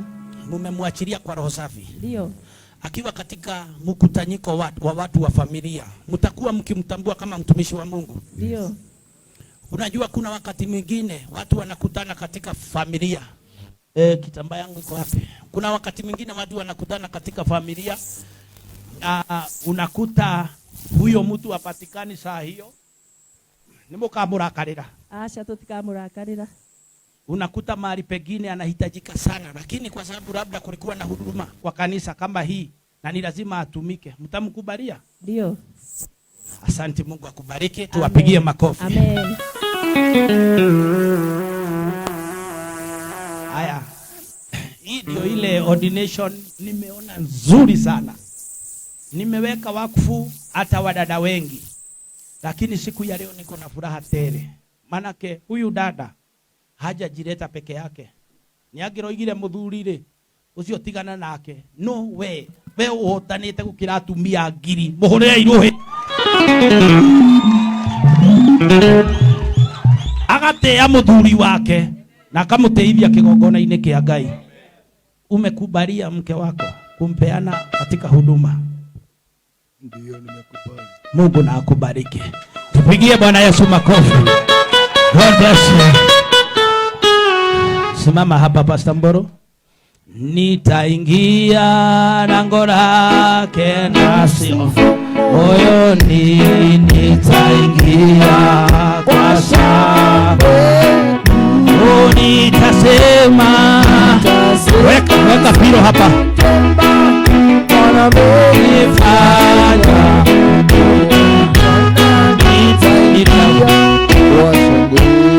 Tuombe. Mungu Baba, katika jina la Yesu, ninamtakaza huyu dada, ninamweka wakfu mikononi mwako. Oh, yes. Kama kuna mashtaka yoyote, Ndio Baba, shetani anaweza kumustaki, ndio nimeyafuta katika jina la Yesu. Nimemtakasa na maji haya masafi katika jina la Yesu. Amutheria thiini wa ritwa ria Jesu. Ona angikorwo gwi kundu anagera, riu umuthi ni ndamutheria. Toiga gutire na mathitanga, na nimesimama sasa kama kuhani na mtumishi wa Mungu. Nasema damu ya Yesu ni ya kumtetea. Hakuna mashtaka tena, na amekubarika mbele za Bwana katika jina la Yesu. Muombe.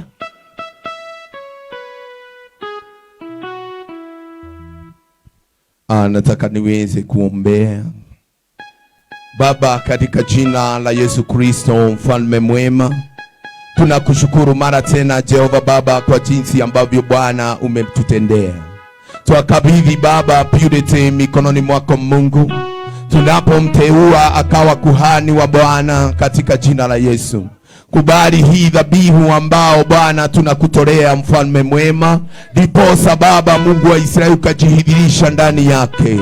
Wewe ndiye ambao ulimchagua akawa kiumbe chako mfalme mwema, akawa mbegu ambao Bwana wa majeshi Mungu wa Israeli ambao inamea katika jina la Yesu Kristo mfalme mwema. Na mkabidhi katika hii madhabahu katika jina la Yesu Kristo mfalme mwema, umbariki na muinue mara tena. Ninanena baraka juu yake Baba, nikiwa mtumishi wao Bwana, ambao Bwana umenitia mafuta katika jina la Yesu. Na mzingira kwa uwepo wako na baraka zako mfalme mwema, katika jina la Baba, Mwana na Roho Mtakatifu tunaomba na kuamini. Amen. nimeombea mafuta haya kama askofu, ninayaweka wakfu mikononi mwa Bwana, na sasa nataka kuachilia mafuta ya kibali juu ya maisha yako. Nataka kukumwagia mafuta ya kuwa kuhani kuanzia siku ya leo. Nataka kukumwagia mafuta yenye itakupea mamlaka kuanzia siku ya leo. Kila jambo utakalotamka litakubalika mbele za Bwana katika jina la Yesu. Na kumwagia mafuta ya kukupa authority. Na sasa ninakumwagia mafuta katika jina la Baba na la Mwana na la Roho Mtakatifu.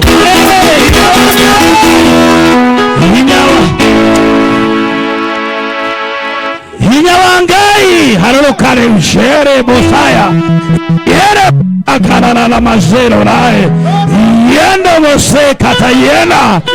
Yes, amazanda. Yes, amukira. Pokea nguvu za Mungu. Yes. Yes. Yes. Yes. Yes. Yes. Yes. Amen. Igongona lyaku, dhabihu yako imekubalika na Bwana, na kuanzia sasa utaenda mbali, na kuanzia sasa utaenda mahali ya ungeenda, kuanzia sasa utafika mahali ya ungefika, kwa jina la Baba na la Mwana na la Roho Mtakatifu tuseme amen.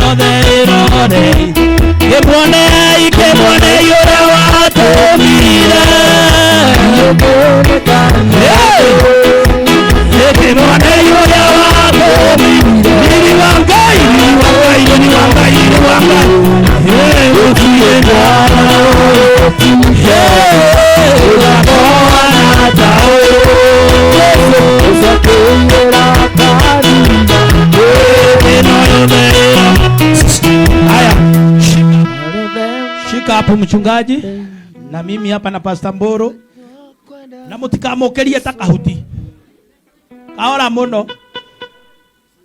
Na sasa tunasimamisha purity kuanzia siku ya leo, akiwa mtumishi wa Mungu katika ofisi ya deacon, na amejaa nguvu na mamlaka kwa jina la Baba, la Mwana na la Roho Mtakatifu.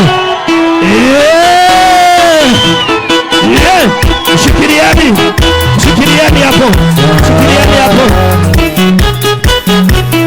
Oniterera ikinya wega thia inake haria thia ina hau uguo ikinya wega wa Ngai. Ekai turathime muthuri wake, muthuri ketukurathime. Thank you Mwathani, thiini wa ritwa ria Jesu tugucokeria ngatho ni undu wa muthuri uyu witikirite mutumia wake agutungatire. Ngai witu twakuhoya murathime Mwathani, twakuhoya umuheaga indo ciothe iria aribataraga ciake na cia ciana ciao. Ni wega ni undu wa gitio kiu mutumia wake amuhe gya kumwira ni arenda guitiririo maguta, nake agetikira kurugama nake. Na ithuĩ ni twamurathima thiini wa ritwa ria Ngai ithe witu, ona ria Mũriũ, ona ria Roho Mũtheru, onake arogĩa na gwitikirika. Twamuhaka maguta ma gwitikirika, no ndu uria wothe angihutia urogacira. Uyu ni murathime hamwe na ciana ciao thiini wa ritwa ria Ngai ithe witu, na ria Mũriũ, na ria Roho Mũtheru. Amen. Ikarai andu tunatunga tanda waehika kuoya mairombo muruhunainya usiakwa senona usikanduvia kairo magina unamye tikeriganiro gucoka madiriganiro iraneri wa Ngai nikiondi nasema na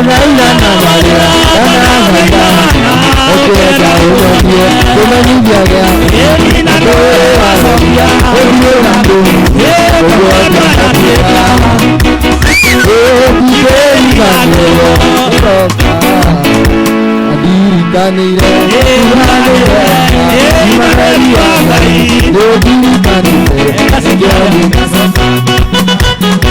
Shangwe na vigeregere kwa Yesu.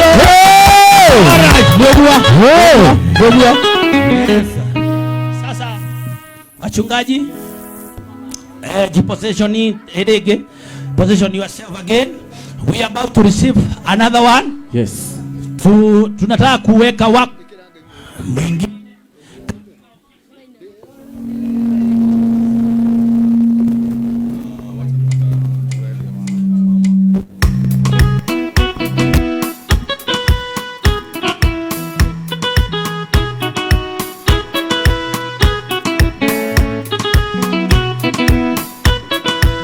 One, two.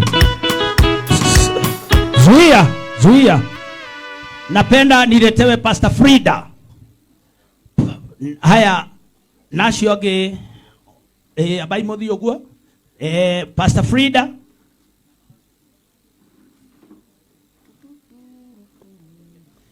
Haya tunaweza endelea.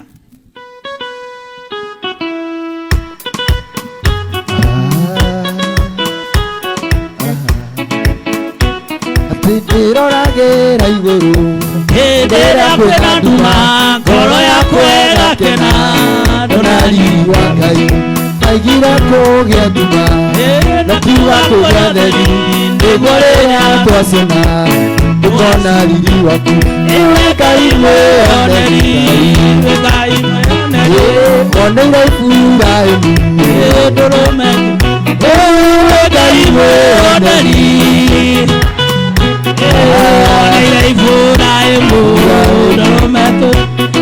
Njoke no ikũrage nacoke ikũhe ũngĩ magerio mwana ruo ĩrĩa tũkũgeria ĩtwagerio twahotana. Simama. Na kwa sababu naona tunapelekana na nyinyi vizuri sana, watu wa vyombo, mkiona nimefanya hivyo munakata na mimi nalinga na nyinyi. Takwenda kuja tu hivi. Haya sasa napenda tukamleta mtumishi wa Mungu. Tutakaleta mtumishi wa Mungu mpaka kwa madhabahu. Tengeneza barabara. Wakati nitajikuta mbinguni kwa Baba, nitajua ulimwengu nimeshaacha. Haleluya, nitasifu kufika mbinguni. Sana nitaingia kwa nitaingia ila bora tena sifa ya kwa shangwe.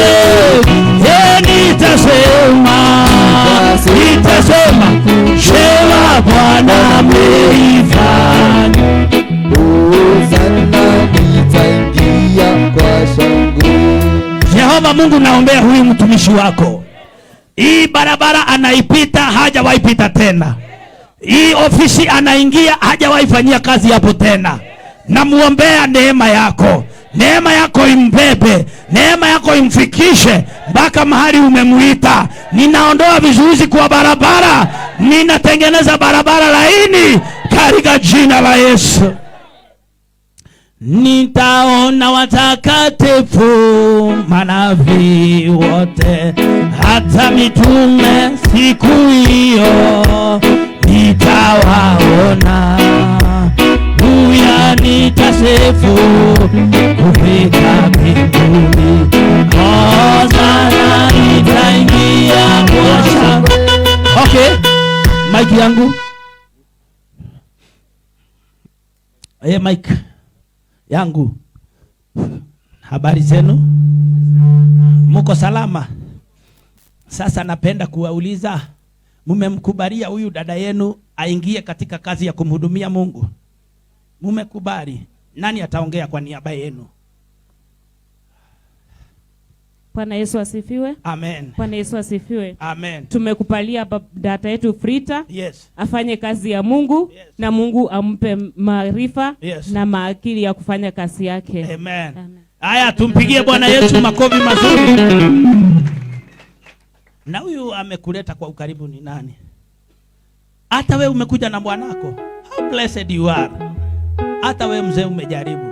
Manake unajua wengine wanasikiaga hii mambo tena wewe naenda kuwa mchungaji. Hii tena mambo nyingine unanipatia stories za jaba wewe. Lakini mzee bado wako hapa. Apigiwe makofi mazuri mazuri mazuri.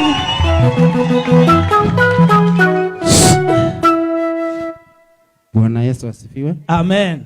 Bwana Yesu asifiwe kabisa. Amen. Huyu baba wa kironi huyu. Amen. Na mahali amemfikisha? Yes. Ni mbali. Amen. Na mahali amemtoa? Yes. Hapa semeseki. Yes. Mungu akupe sifa. Amen. Na akupe moyo kama huyo. Amen. Haya, mimi nasimama kama kichwa yake. Yes. Ambapo akianza kututimia, yes, namupa morali. Yes, amen. Asiti kusonga nayo. Amen. Ndio maana inasemekana kuwa safari ya mbinguni ni ngumu kuliko ya shetani. Ni kweli. Ya shetani ni hivi hivi tu unayefika. Lakini ya heaven, it is very complicated. Kama unataka kuenda kwa safari ya mbingu, yes, lazima uchipe moyo. Na uwe mkakamafu. Ngunya hayo. Yes. Nashukuru. Apigiwe makofi mazuri. Haya, sasa tunaenda kumpokea. We, ngoja, lazima tukupokee na mchungaji wako. Yangu ninapokea kwa hii. We, mzee mpeane. Mpe huyu mkono, we mzee shika huyu mke wako, mpeane hapa. We nipatie hii. Na sasa tumekupokea kwa madhabahu. Kwa jina la Baba na la Mwana na la Roho Mtakatifu. Amen. Mzee utafika hapo. Mzee anataka amfikishe mpaka. Anataka aingie kwa madhabahu ndani. Ndani kabisa. Haya, kneel down. Haya, mchungaji, omba.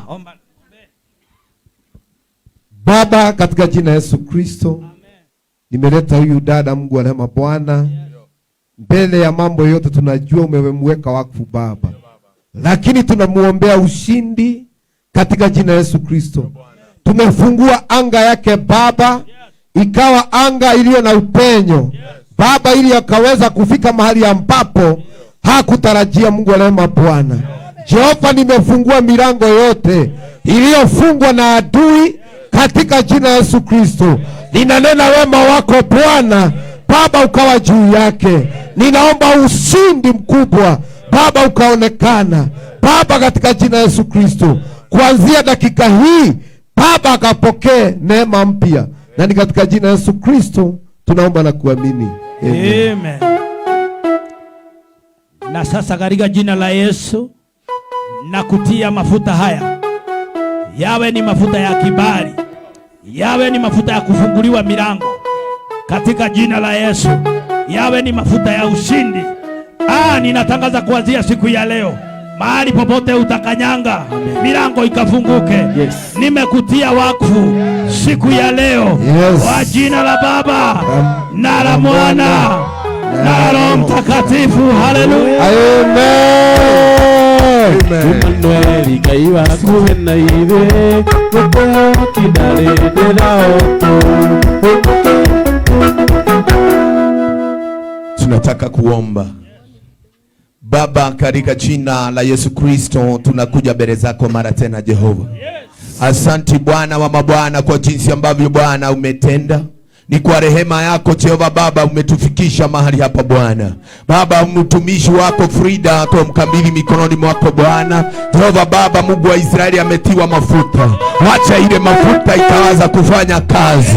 Wacha ile mafuta Bwana ikavunja ngome za ibilisi na muovu shetani. Wale ambao wangeweza kumuinukia, yale mafuta Bwana ikafanya kazi. Kuanzia saa hii na dakika hii, wacha Bwana mtumishi wa Mungu akawa moto katika maisha yake, katika madhabahu ambayo anashiriki. Bwana akawa moto kuanzia saa hii Bwana. Jehova Nisi, Jehova Rama, utumie tu kama chombo chako. Wanao Bwana wa majeshi, pigana na anga ya maisha yake kuanzia leo na dakika hii. Jehova, najua Bwana umemweka katika utukufu mwingine. You have put him to another level, my God and my Father. In the name of the Father, the Son and the Holy Spirit. Amen. Amen. Tupigie Bwana Yesu makofi mazuri, tumshangilie vizuri.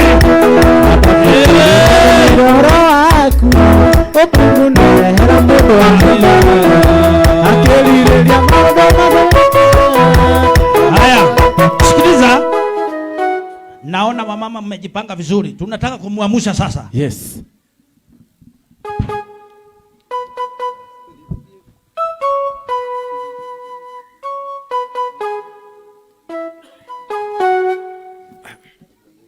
Frida Kadhuraneri, tumekusimamisha katika madhabahu ya Bwana. Kuanzia sasa, sio kama vile ulikuwa. Tumekusimamisha ukiwa pasta. Na uwe na uwezo wa mchungaji, na kibali cha mchungaji, na mafuta ya mchungaji, na authority ya mchungaji, kwa jina la Baba, la Mwana na la Roho Mtakatifu. Sema amen. Haya, lete kola. Mshikilieni tu. Lete kola. Mutile na kala. Hakuna? Lete. Mama iko diale, lete. Baba, katika jina la Yesu nimeweka hii kola wakfu, nimeitakasa. Hii ninasema haitadharauliwa. Bwana, ninakuomba mahali popote atavalia hii kola, akienda kuhudumu apate kibali cha mtumishi katika jina la Yesu. Naomba iwe ikireflect kwanza huyu ya kwamba huyu ni mchungaji. Tumvalishe kwa jina la Baba na la Mwana na la Roho Mtakatifu. Na nyinyi nataka kuwapea huyu, muende naye pale, mvalishe vizuri, mtuletee yeye inake atumia. Ndeni naye pale, mvalishe vizuri, angare kungala. Sasa kuja Dhuranira. Wewe ndiye Dhuranira ni sasa wewe na wewe ni. Aya, tunaomba mumuchape bawa hapo baka alewe. Mwachilie nguvu za Mungu hapo baka jae kabisa. Goga baka jae nguvu za Mungu. Baba, katika jina la Yesu tunakushukuru kwa ajili ya huyu mzee.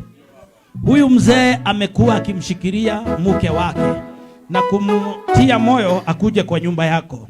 Hata sasa amekubali awekwe wakfu kuwa mchungaji. Baba, nakuomba ubariki huyu mzee, amefanya kazi mzuri. Umbariki baka na maisha marefu. Ninampaka mafuta ya kibali, akubarike. Kila mahali atakapoenda awe na kibali.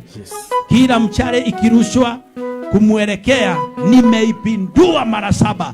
Sababu ni mume wa mtumishi wako, hautamfikia. Nimembariki siku ya leo, na ubariki pia na watoto wao, na ubariki kazi ya mikono yake. Kwa jina la Baba, la Mwana na Roho Mtakatifu. Humpe Bwana Yesu makofi. Haya, nimekukubalia sasa, unaweza kaa hapo. Haya. Collins. Kuliondo na gioni adu. Panyune gomule aveni. Anaire sada nedena. Usoyo koyomerera ko. Edamera jimesi. Apinene kolegai. Usamemera myakya. Namudia muheni.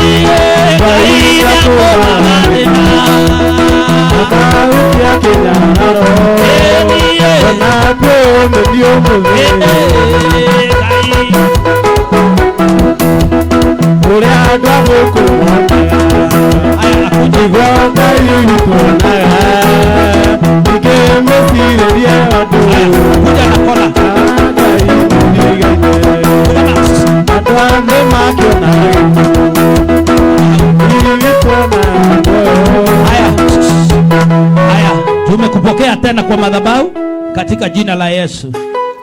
Haya, tunataka kukufarisha hii kola, manake hiyo ingine tulikuwa tumefanya. Twakuharukia kareno thĩinĩ wa rĩtwa rĩa Ngai ithe witũ na rĩa Mũriũ na rĩa Roho Mũtheru, thĩinĩ wa rĩtwa rĩa Jesu. Hiyo kola ipate kibali, amekire wega. Hiyo kola ipate kibali mahali popote utaenda, kola ipate kibali. Well, yes, God bless you. Sasa tunakukaribisha katika nyumba ya ukuhani. Kwenda kwa wadada wakufalishe vizuri, ukuje ukuwe smart. Haya, kuja na mic.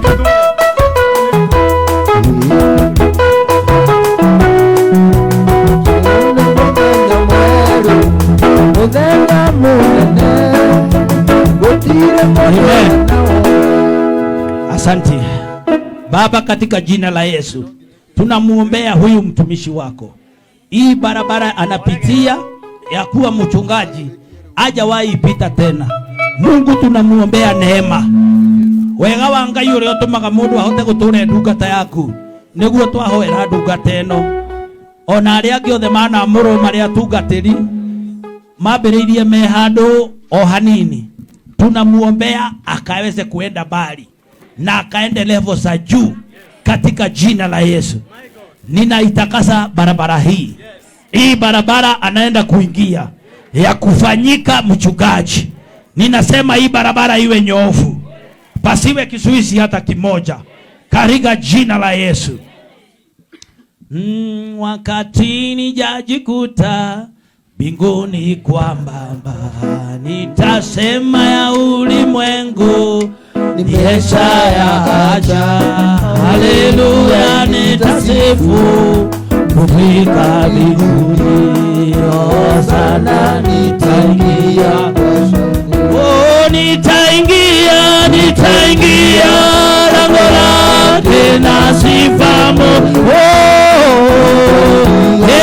kwa shangwe nitasema, ni siku njema Bwana ameifanya. Hosana, nitaingia kwa shangwe, nitaingia lango lake na sifamu, nitaingia kwa shangwe,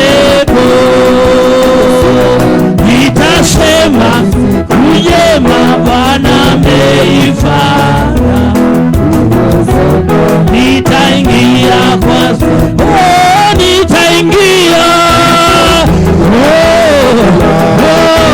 sifa moyoni, nitaingia kwa shangwe, nitasema Bwana ameifanya. Hosana, nitaingia kwa shangwe, gara gara gara gara gara gara gara gara gara kwa Yesu. Amen. Ona mundu uri utoi kuthikiriria Ngai ndaraigua kwi Ngai. Hata yule mtu asikiagi Mungu, wewe usikii kuna Mungu. Mimi napenda niwakaribishe kwa sababu ya kumleta huyu kijana wetu ili apeanwe kwa kazi ya kuhudumia Mungu. Wendaga kumuria atiriri, andu a family ni mwitikerete ndungata eno ithie tungatage tuike mutungatiri atiriri na muigua Gikuyu wega, tondio kana ni muraigua Gikuyu. Anasema hivi baba, kwake huyu ni wa sita, kwa hivyo hii ni nyumba ya ukuhani. Tupigie Yesu makofi. Kuna mapepo yeye hata ng'ang'ana nazo. Kuna zingine zilishindwa na wale wako mbele yako. Wale walitiwa mafuta wamekuwa kiombea familia. Kwa hivyo kuna vita wewe hautapigana.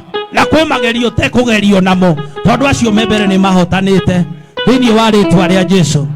Napenda niwaulize, nani mungependa aongee kitu kidogo? Yes ma'am.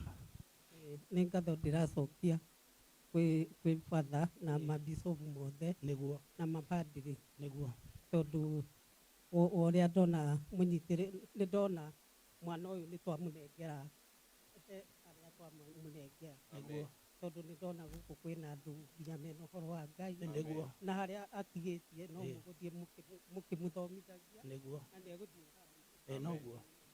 He mũndũ ũngĩ ũkwenda kuga ũndũ ũngĩ? Weta. Amen.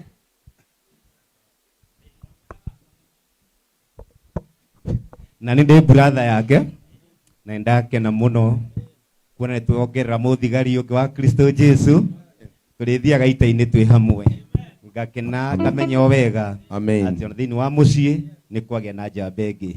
Ngai amũrathime. Amen.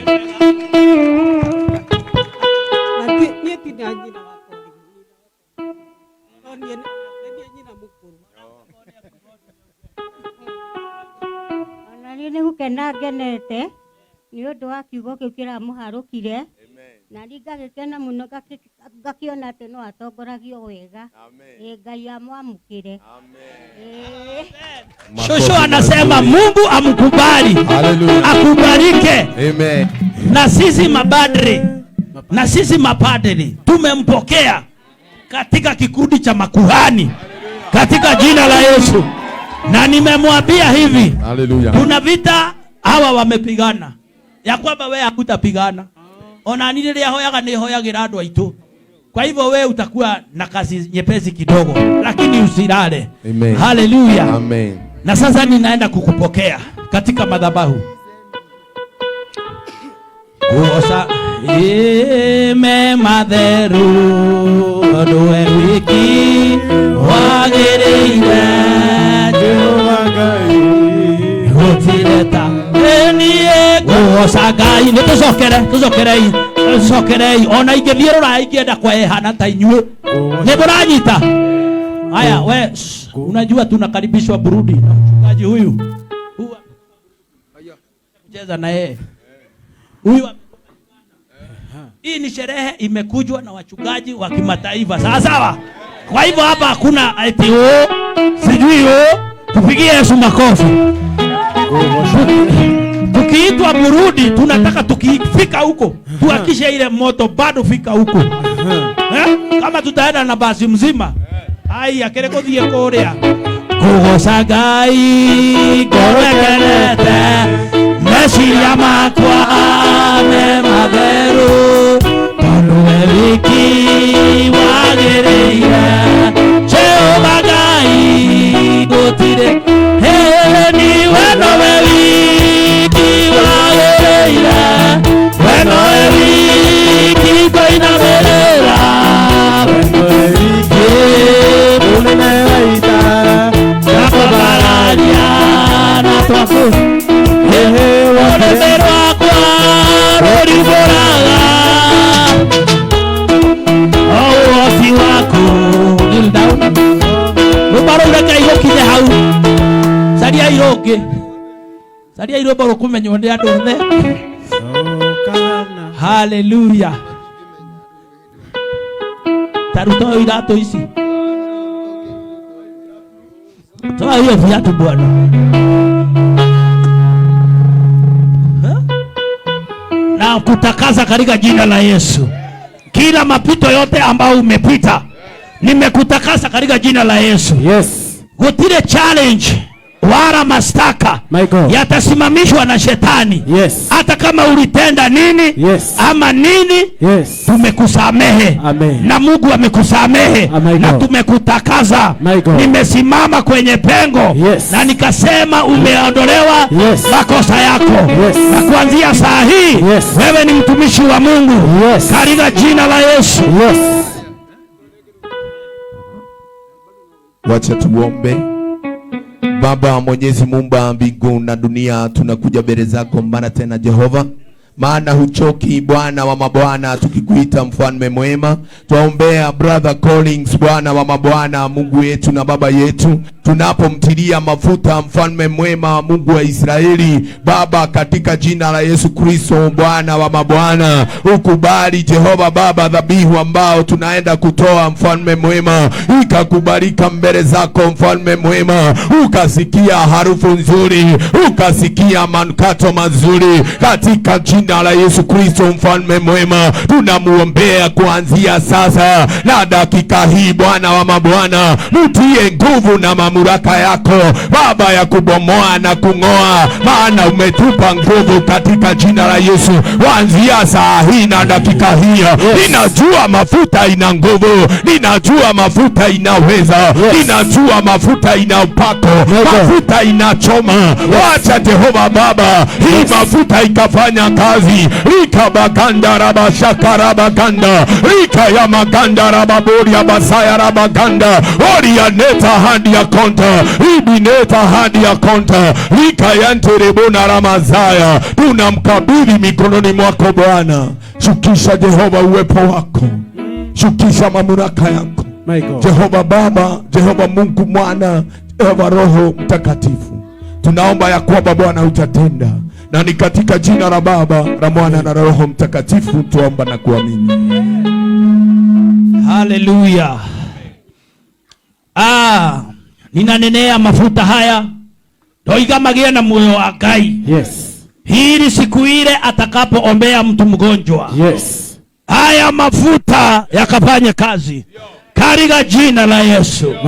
Ninanenea haya mafuta uwezo wa kiungu katika jina la Yesu. Hili wakati atakapomuita Bwana, haya mafuta yakafanye kazi. Na sasa nimemumwagia mafuta katika jina la Baba na la Mwana na la Roho Mtakatifu. Yes. Yes. Yes. Yes. Pokea nguvu ya Bwana, pokea neema ya Bwana, pokea uwezo wa Bwana. Amukira hinya wa Ngai, amukira hoti wa Ngai thĩinĩ wa rĩĩtwa rĩa Jesũ. Amukira hoti wa Ngai, hoti ũrĩa ũtũmaga mũndũ ahote gwĩka maũndũ mothe thĩinĩ wa rĩĩtwa rĩa Jesũ. Pokea nguvu za Bwana, pokea uwezo wa Bwana, pokea neema ya Bwana katika jina la Yesu. Daimono iria cingemũrũmĩrĩra nĩtwacikania na rĩĩtwa rĩa Jesũ wa Nazarethi. Twekĩra rũirigo rwa thakame ya Jesũ, tumeweka ukuta wa damu ya Yesu, ya kwamba hakuna mapepo yatakao kuweza. You are more than a conqueror. Ngai arokũnyitĩrĩra, Ngai arotũma ũkinye kũrĩa endaga ũkinye thĩinĩ wa rĩĩtwa rĩa Jesũ. Rĩu nĩtwakũrathima thĩinĩ wa rĩĩtwa rĩa Jesũ. Igia mchungaji. Haya, hata wewe hata kado. Weka kado. Igia, wewe ni kuhani Bwana. Igia. Utikire. Haya, sasa tunaenda kukusimamisha. Ndara ukerio ni atumia githe mati ukeririe wao. Mokerie awere arafu moke matutharire witu. Ona toto muhurie taka. Na leo nitwakũrũgamia wena hoti wa Ngai. Tumekusimamisha ukiwa mchungaji, tumekusimamisha ukiwa na kibali kwa jina la Baba na la Mwana na la Roho Mtakatifu. Rikola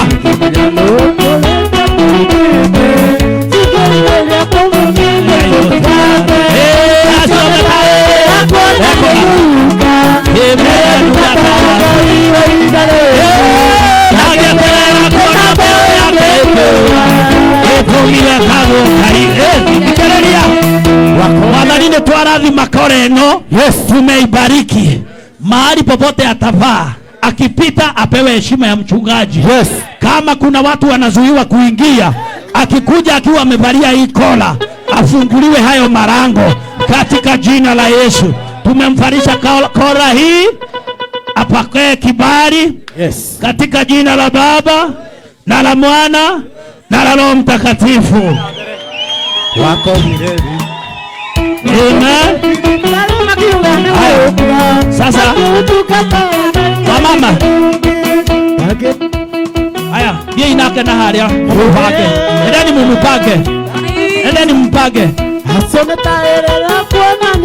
unajua baba hawa mama kaila idalele na ketelea kuona wewe ya tawo kaila idalele wakobire vipare makirani okwa Dagetera kuna beo ya na muharakisha sasa asome dagetera kuna nimuka dagetera kuna beo ya kukiera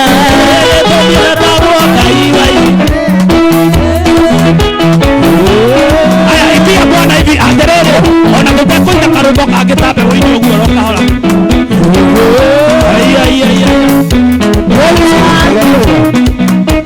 tunaimba ile ya Kiswahili watu wote wajue kuna Mungu kama wewe yawe kuna Mungu kama wewe yawe unaweza Bwana hakuna Mungu kama wewe Baba hakuna Mungu kama wewe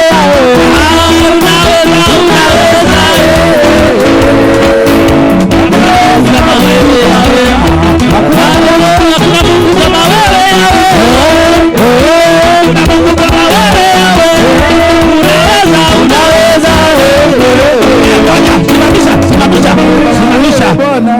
Wewe,